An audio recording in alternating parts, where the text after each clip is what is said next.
can't tell you how important it is to role model this. Playfulness is scientifically contagious. Mhm. And so I wanted to debunk the idea that feedback should be scary. I read the lyrics to Fresh Prince of Bel-Air to them. I Mm. just read them out. And I asked them to give me feedback on it, where they had to say, I challenge you, or I noticed that, or I wonder if you rapped it. I wonder if you had a backwards hat on. I challenge you to change your intonation, right? And Mm. so I ended up rapping Fresh Prince of Bel-Air to my team as a way to show how to give feedback and how much better that end production was after they gave me feedback, right? Mm. And so there's so much you can do with it that's untapped.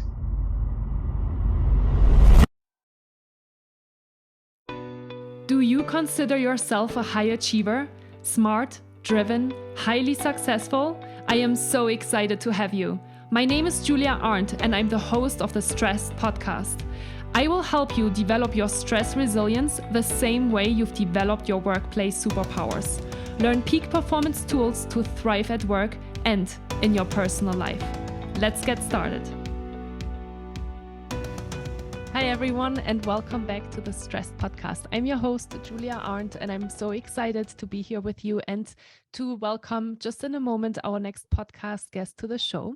But before we do that, I just want to mention super quickly again that there are two new ways for you to engage with me. The first one is your monthly Monday call. Sorry, it's not even monthly, it's a weekly call. Your weekly call every Monday with me to plan your week with Julia.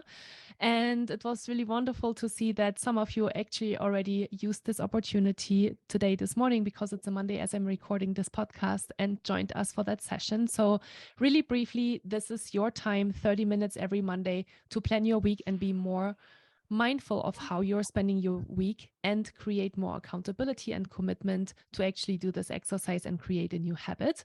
It's for free, and I would love to see you there. You can find the link in the show notes. And the second one that I'm actually starting this week, and I'm starting the recordings for that this week, which I'm super excited about, are 2 podcast recordings in a new format called Conversations with Julia. And how this simply works is you are welcome to join my live podcast recordings on 2 specific topics this week. We're talking about the high achievers mindset and Zen in the 9 to 5 stress management at work. And if you're interested to join one of these recordings in the future, because obviously I'm going to record those already this week, and then you're listening to this podcast episode later on. So those 2 topics will be gone. But in the future, if you're interested in that, make sure that you register as well. There's a link in the show notes in order to be informed the next time I'm inviting my audience to join the podcast recording. That's all I wanted to share with you before we jump in today. And now I'm super excited to welcome a really special guest to me to the podcast today, and it is Kelsey Kates. Hi, Kelsey. How are you today? Hi, Julia. This is such a treat for me. One, I love this topic. And two, you've been such an important part of my own well-being journey. Thank you. Yeah, it's such a pleasure to have you here. Kelsey is actually someone that I met in, I think it was my very first workshop that I ever facilitated at Google in Chicago as a self-employed woman. And Kelsey was part of the audience and reached out to me afterwards. And we worked together for a couple of months, I think years, 1 or 2 years, I think. 1.5 Years, years. more in the years camp. More than a year, yeah. And so we've been staying really close to each other since, which is always so wonderful. And I love that kind of relationship with my clients. So Kelsey, super special to have you here today and to talk with you about playfulness at work. We dive into all of these things in a second, but as you potentially know, I always start my podcast with 3 simple questions. And the questions are, where are you located? What time is it? And what have you been up to today? Hmm. I'm in Dublin, Ireland, despite my American accent. It is 5:43 approximately, exactly actually, p.m. in the evening. And today's been an awesome, like, work on fun, cool projects type of day. Let me note by saying not my typical day, but I Mhm. got to bike my son to school, which I do regularly. I got to talk to a beautiful leader out of Tel Aviv that I met in Berlin about creating a culture of learning. I went on a walk with a neighbor because we're considering bringing in some Ukrainian refugees and just hearing about their experience. And Mm. I totally did some work things, which navigating different staffing models, we're activating a new manager program, and we're really looking to go back in person. So trying to figure out how we upskill and the logistics of all of that. Um, I'm doing a little bit with sustainability in that in-person environment as well. So it's been a great Monday, honestly. Wow, great Monday and really full Monday, very diverse Monday, all the things. Sounds Yeah, great. yeah. Like I said, not my like typical day, but a great day. Nice. And so, Kelsey, tell us in a nutshell what you do for work. So I currently, my title is quite long, but what it really means and what I really do is I look after the live learning. So anything that's facilitated within Google for the global business org. So this is the side of Google that makes money and revenue. And so it's about 20,000 Googlers that do that. And any live learning experience that they get is something that my team looks after. Very cool. And how big is your team today? We have some vendors and some internal folks. So there's around 20 of us, and then we have 140 facilitators that we work really closely with. Wow. And how long have you been doing this kind of work? I took on this role when I moved to Ireland in COVID about 3 years ago.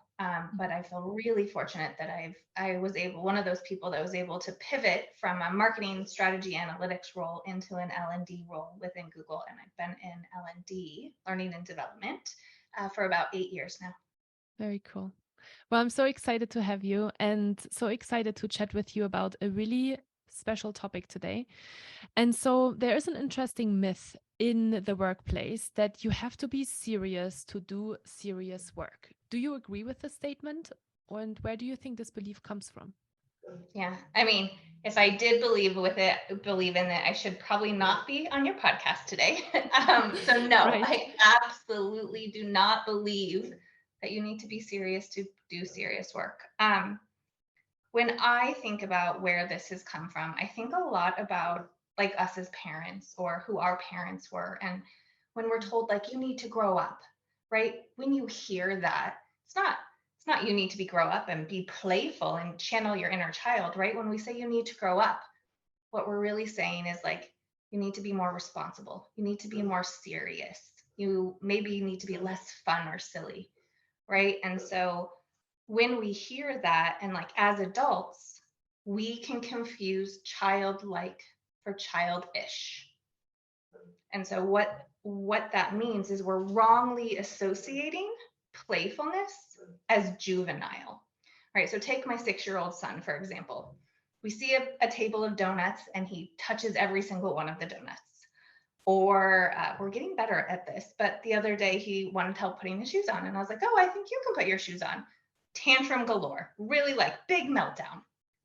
Those things are juvenile, right? You haven't developed your prefrontal cortex. Mm-hmm. So that is fair in maturity. It lacks features of executive function, that you don't have impulse control, long-term thinking. Totally normal for a 6-year-old, less so for an adult. But that's actually very different than what playfulness is.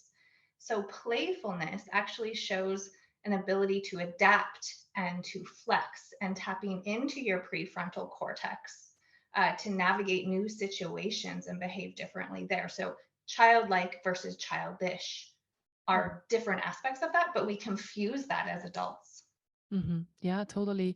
And as you are describing the definition of playfulness, what comes to mind for me, first of all, is creativity. What is the difference? Is there a difference or is it kind of the same thing? Because I know that the prefrontal cortex is also called the creative center. So Yeah, tell us a little bit more about all of these different nuances. I hear creativity tied to playfulness a lot, which I love and I totally believe in it. So there is merit there. Mm-hmm. But play, the act of playfulness, actually scientifically has 5 different dimensions. So a couple of those you're familiar with. One is humor, that makes sense. The Mm-hmm. second one is joy, also makes sense. The one that you're talking about is actually, from a scientific standpoint, is called cognitive spontaneity. Mm-hmm. And that's where you're fantasizing, you're brainstorming, your games, that's where your creativity comes in. And then there's two others. There's physical, right? So like dancing could be playful. And then social. How do you interact or have jokes and like the engagement of playfulness with others? But playfulness is a beautiful breeding ground for creativity. Because think about if you're joyous, if you're happy, if you're having fun with a group of people, you are likely also more authentic and more yourself. And there's not that risk that you're going to make like a social faux pas or be rejected. And that's the place where, when you're comfortable, that new ideas can come up, wild and silly ideas that can get accepted. So I believe, the more playful you are, the more creativity you can create. Yeah, very interesting. Okay, here's another question. What if people listen to this and think I don't really feel very playful? Is that Real, is there different real thing. people, is it like there's different people that have like less or more playfulness, or is it something that we can learn? I always believe I'm one of those big people in growth mindset. You can always learn Right. something.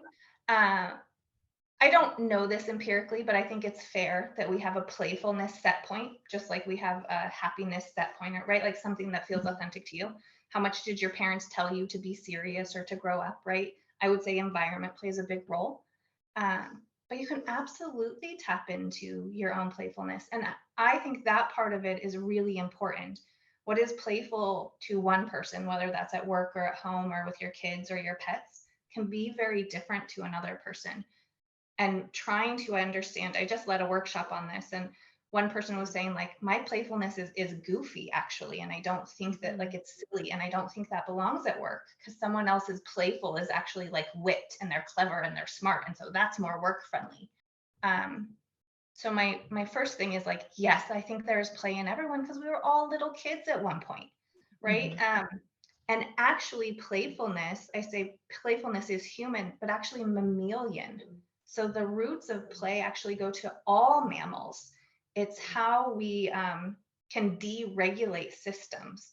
I want you, like, if you have a pet or are around animals, if you think of a dog, right, when they want to greet you and they're happy and they want to interact with you, they usually put their bum up and wag their tail and their arms down, right?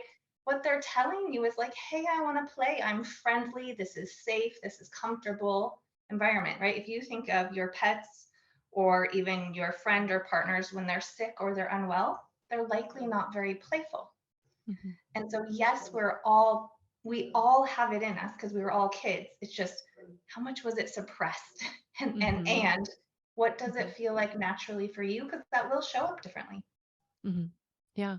So how can we bring that out? How can we train, or how can we get people, maybe that's the better question actually. How do we get more people comfortable to be their authentic self and bring more playfulness into work?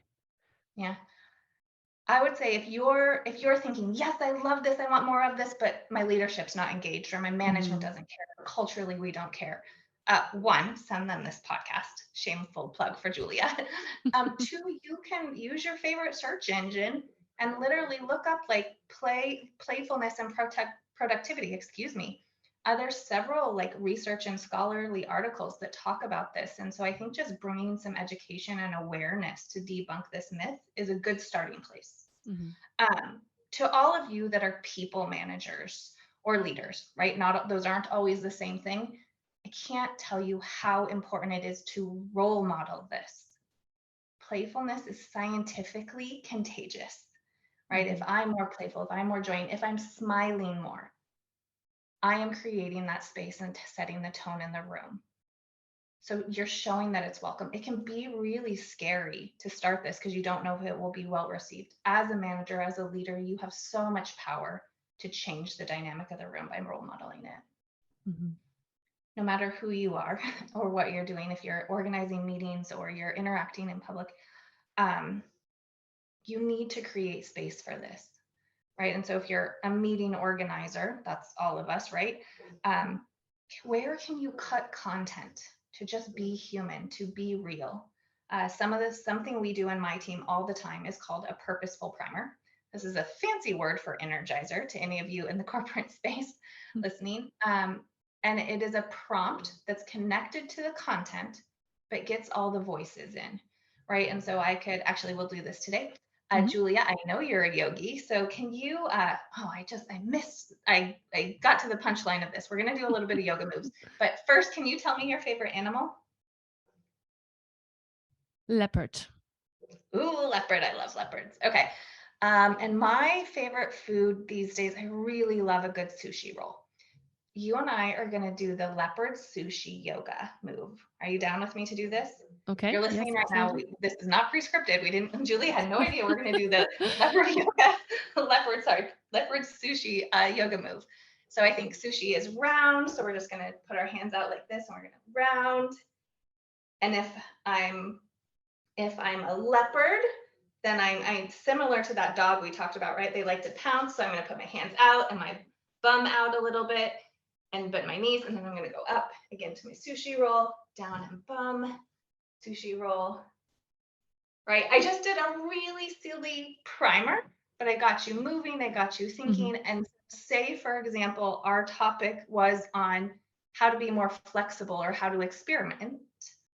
I got everyone engaged in, or hopefully did, in how to do that. And so where can you find little moments to find engagement? And I want to pause and see where you want to go with this, but I'm happy to give Mhm. other examples as well. Yeah, it's very interesting. So thank you so much for that life experience, because the first thought that I had come up, and I think a lot of people will probably be able to relate to that and resonate with that, is discomfort, because it's something Mhm. that you didn't expect, right? And you're like, okay, what am I supposed to do now? And so, but then my second thought on that was, well, if I'm feeling out of my comfort zone, that is probably really helpful for actually being more creative and thinking outside the box. So that can be really helpful to apply that at work. Um, what you said, I think, is so important to playfulness. So you felt uncomfortable. First of all, I really believe in discomfort, right? I work in learning and development. If you think about all the important things that happened in your life, they don't come from a place of comfort. They come from a Hmm. place of discomfort. We call it the Hmm. learning zone, right? Where I'm not terrified. I'm going Hmm. to pee my pants, but I'm like, okay, what am I doing here? That is a great place to be, but it's also Hmm. scary. Hmm. Um, but when you overlay that with playfulness, one big important thing that's important to do is have that little bit of safety, that psychological safety that we hear Hmm. in the work environment. And Hmm. so, as leaders, as managers, the more you can smile, the more you can engage and not be distracted or multitasking on your computer, the more that you can show your human and your stories and your vulnerability and mistakes and champion folks. That little bit of safety will create that space, right? Like, Julia, I would like to think that you and I have a really good base level Totally. of Of safety. course.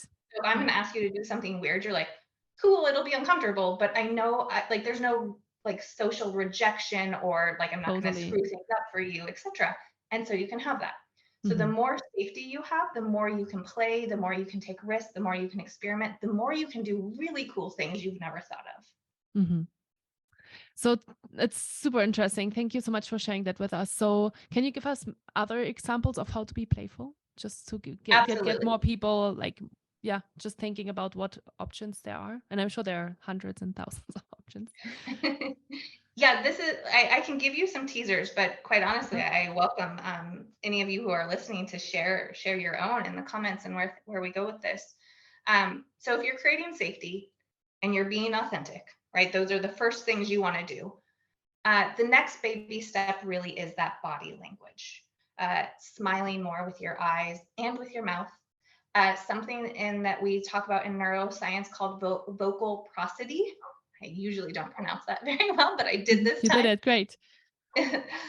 Vocal prosody. When I say, yes, I'm so excited, or, that's interesting, or pauses, those are all little easier places that are play, and are sending different like neurological feedback, like this is a safe environment. We want to interact in this way. We do lots of writing, right? Lots of sending emails or memos or decks. Honestly, where can you use a different font or where can you use colors?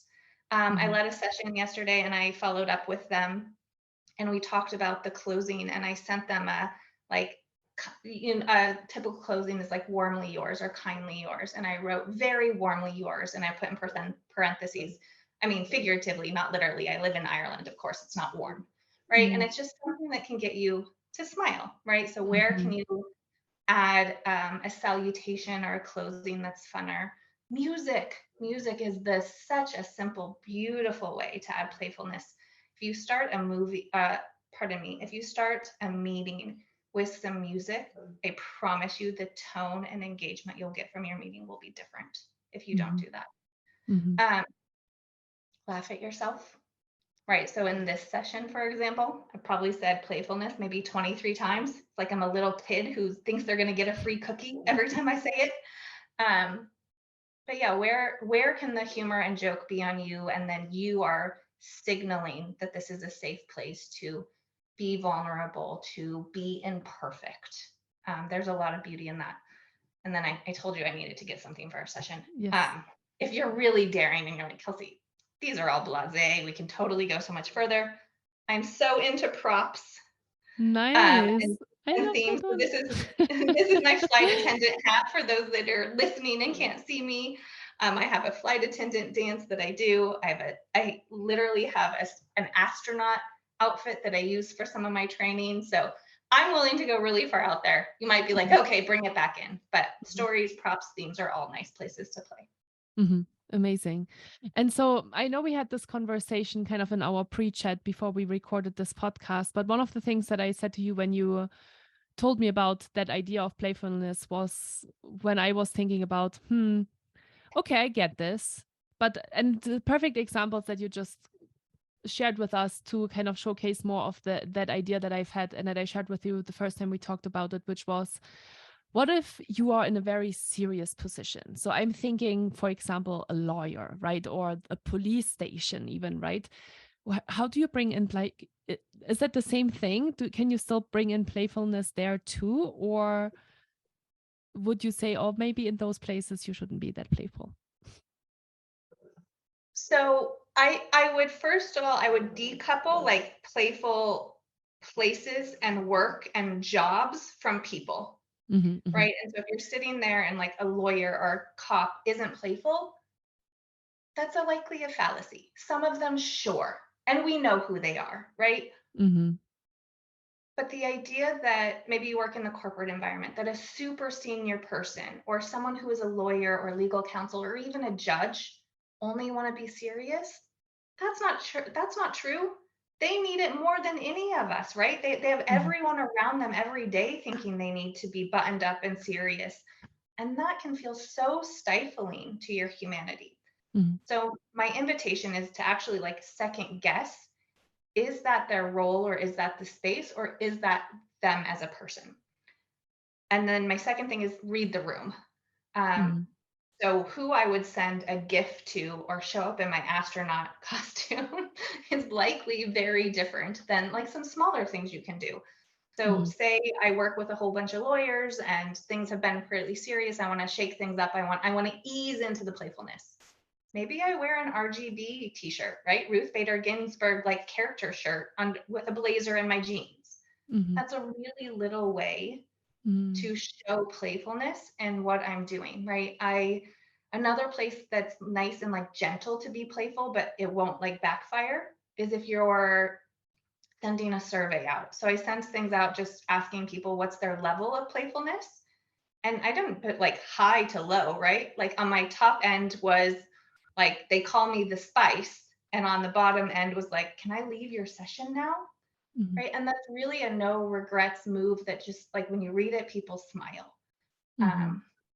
So I would encourage you to read the room and find some authentic playfulness in a way that you can inch in and see how it will be well received. And my guess is you might surprise yourself that people just feel so refreshed by some humanity and some joy that they want more of it. Yeah. Thank you so much for sharing that. Yeah, that's really interesting. And with that comes another thought and another really important question, because one of the things that you've talked about is, we have this psychological safety between each other and that trust where I'm like, okay, I know that I can trust Kelsey and whatever she's going to lead me in here in the podcast life is going to be safe, right? So when you're thinking about playfulness at work and also outside of work, and I'm sure that plays an important role as well, which we can talk about in a second. But first question is, what comes first, psychological safety or playfulness? Mm. Um, this is a topic that I've been researching more and more. So, like, I don't actually know. Hmm. My gut says you need some small base level of safety Hmm. Hmm. to create that level of interaction of play that you know isn't going to be used against you or isn't going to be negatively received. So yeah, I think you need a little bit of Hmm. safety to be able to have play. But what I agree strongly with, so much so that I get fumbling my words, Hmm. is the more, if you have that base layer of safety and you have play, the more play you have, the more safety you have, Hmm. because the more Yeah. you show up as your true self, the more willing you're able to be uncomfortable being silly or being uncomfortable or watching people make mistakes, because it's in an environment that has really low risk and consequences. Hmm. Totally. And it makes me think of vulnerability and trust, right? Because it's kind of the same conversation around what are you first? Are you first vulnerable with someone, and that creates trust? Or do you need to have the trust first and then the vulnerability comes easier? And I feel like it's kind of this, like, I don't have that much experience yet with playfulness, so it's a really interesting new concept for me. But I have a feeling that also being playful and being able to show up as yourself, which everyone kind of longs to do, and I think we are Mhm. embracing it more and more in today's day and age, which is really wonderful, is that as you are being yourself, I think you also invite others to be more of themselves. And that also creates psychological trust and safety in return. So it's almost like the chicken or the egg, right? It's like what came first. I love that analogy. So thank you for bringing it up. And that's Hmm. a big part of like the authenticity that I Hmm. mentioned, right? It needs to land, it needs to feel sincere. And for any of you listening, where can you role model? Where do you Hmm. feel safety because internally you feel that, or there's other Hmm. extrinsic values, and you can lend that privilege to be the first one, to Hmm. be silly, to be vulnerable in that playful way. Totally. Absolutely. And one of the thoughts that I had as well, Kelsey, as you were sharing that was, well, I remember when I was at Google at the end, at the end of my career there, and I felt, disengaged and not super happy anymore, right? There were a lot of things going on. And I always think now in hindsight, well, if I would have had these tools available, maybe I should have just challenged myself to be that person, right? Because you just disengage and you just kind of see everything in a certain way and you think, oh, this is not really where I want to be anymore, right? You have all these negative thoughts. And obviously, I was in a burnout state. So that's very common that you feel a little bit like that, right? That's all of the symptoms of burnout. And I'm thinking, well, it's so interesting to have these tools available nowadays and to talk more about these things and to create more awareness, because that invites us to try different things and to dare to be different. And another thing that I want to share for the listeners is, if you remember, maybe you haven't listened to that podcast episode yet, but I also had a really wonderful guest on the show a couple of weeks ago.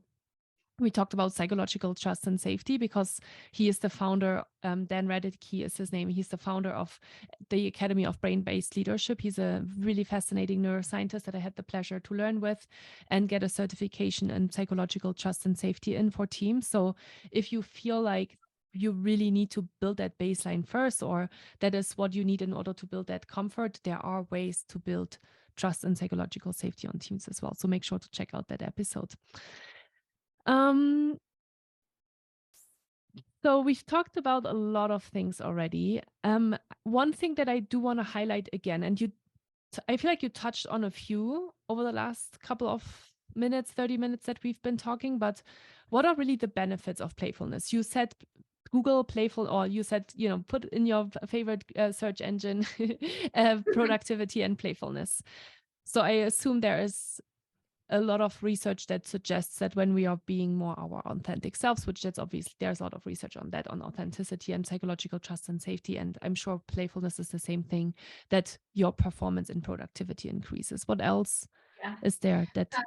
We talked a lot about creativity, right? You're Mhm. you're when you're socially engaged, when you're willing to um, take those risks, that's when more creativity comes out. When we talk specifically about productivity, we don't talk a lot about like the tax it takes to like write politically correct emails or to walk into a meeting and prepare when someone feels uncomfortable with it. I know I personally have had to do this. I've talked to my team who has had to do it, right? But say there's someone you're not playful with or you don't feel particularly safe with, and you're having an email exchange with them. Writing all the right words and getting the tone across in the right way, like that can take a long time, right? A good hour to read, like to write an email that takes 3 minutes to read because you're trying to get everything right. Imagine if you had the safety and trust and playfulness with that person. You don't need to use that time that way. It doesn't need to be such a heavy cognitive load because your level of comfort with them, good, bad, or indifferent, is so much higher. So like messing up or not saying the right thing has so much, you have so much more grace and like latitude with them to do that. Whereas if you don't have that playfulness, you don't have that there. So I think there's a level of productivity that we don't talk about. There's the energy it takes to interact with people that you're uncomfortable with. And playfulness increases that comfort. There's also the idea that like if you're in that space, like you can collaborate easier and better. You like the speed to do things is quicker. If you're sitting out there and I know people like this at Google, and even I've been told like, hey, I don't know about play, or meetings shouldn't always be fun. Oh, always is a tricky word. But if what's stopping you is that you don't think playfulness is productive or it doesn't belong in the work environment, you're absolutely wrong. And there's tons of science to back that up. There's so many benefits around. I mean, I don't want to oversell playfulness though I am a fan, clearly. It's not the silver bullet to burnout, but you get dopamine hits from that, right? So if you think about your own burnout, and if you had a couple colleagues that you could joke around with, or you showed up to your meetings and there's a fun filter in Google Meet that's a pirate that just overlays, right? And if you're showing up to a meeting and they show up as a pirate, you can't help but laugh or smile, right? It's hard to have a bad meeting when that happens. Yeah, totally. I love that example as well. Yeah. Are there any books? How did you get into this topic, Kelsey? Oh, okay. I have to thank you for asking that, because I have to give credit to some folks that I did not create this topic. There's not a ton on it out there, I've found, but there is some. So there used to be a company called What If that Google bought. So Kirk Vallis and Sam Dickinson from Google were a part of that. And as part of a program called Magic Academy, they touch on it really lightly on playfulness. And then what I have actually found is, so I run a facilitation team and I facilitate myself, and we upskill facilitators.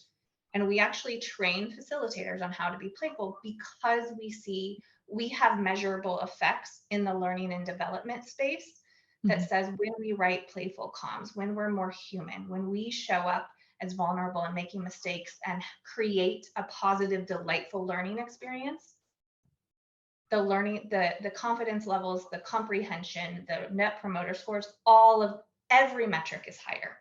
And so I dug into it a lot more. I have a neuroscience researcher friend, Stephanie Fay.